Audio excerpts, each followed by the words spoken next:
today is my masterclass in putting on makeup. Well, first of all, we're going to do the blusher. If I could just get it open, you know.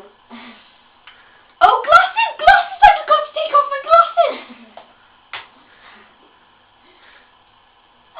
Oh! Don't worry, I'll pick them up later. Blusher.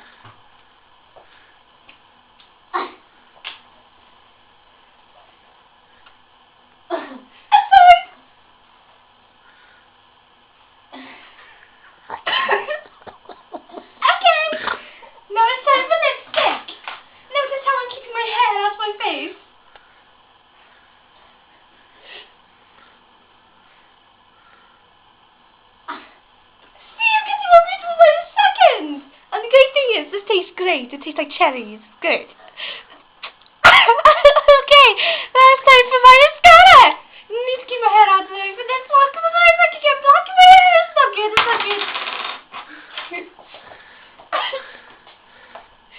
My hair doesn't seem to want to stay off my face.